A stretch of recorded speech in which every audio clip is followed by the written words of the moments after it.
Fumes cleared out the First National Tower downtown. More than 24 people had to go to the hospital after experiencing breathing problems at the building at 16th and Dodge.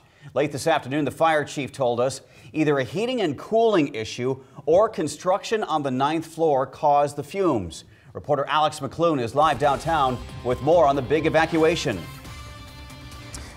Guys, everyone inside the First National Tower had to clear out after those fumes started affecting the air inside. We heard from some people that said their throats started to burn and had trouble breathing today. The first fire unit showed up just after 9 this morning. Some sort of fumes had workers complaining of a bad smell, and then reports of trouble breathing started to come in. First National Bank executives told me they started evacuating the lower floors first, but as the morning wore on, more of the fumes drifted up, and before noon, the decision came out to get everyone out of the building. Now that the building has been checked, some workers are being allowed back in. We will be allowing our employees back into the building this afternoon to retrieve anything they need, whether it's car keys or wallets, coats, medicine.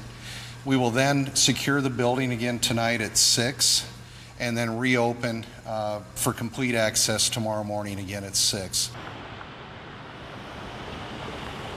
First National expects to be open for business as usual on Friday morning. Of the 24 workers who weren't sent to the hospital, all of them are expected to recover.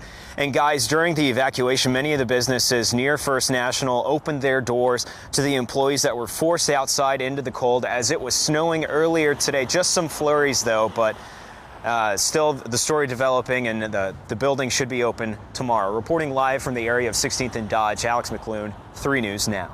We learned this afternoon that about 60 people actually had to be examined by paramedics. 25 went to the hospital. Nebraska Medicine confirms it treated 16 patients. Hospitals in Omaha prepare for this type of mass casualty event. Reporter Shantae Passmore is live with more on that part of the story. Shantae? Good evening. Before those 16 patients arrived here at Nebraska Medicine, medics did set up a triage area downtown to treat some of those patients, a big help for doctors and nurses in the ER.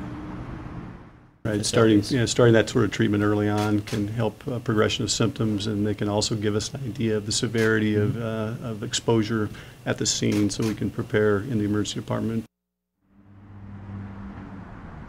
As for what they were exposed to, Nebraska Medicine reveals hydrogen chloride was to blame for the symptoms of wheezing, causing a burning sensation, irritating the throat and airways. It's not an uncommon cleanser, especially for pool cleaning, but this exposure forced a mandatory evacuation of First National Bank Tower, all 40 floors. As for those patients, they are listed in stable condition and are breathing on their own. The hospital did release some people, but wouldn't say at the moment how many. Now, Nebraska Medicine said it was ready to handle the surge. No doubt the triage treatment downtown played a role. The hospital also went on to say that it didn't have to pull anyone else in other departments with the treatments.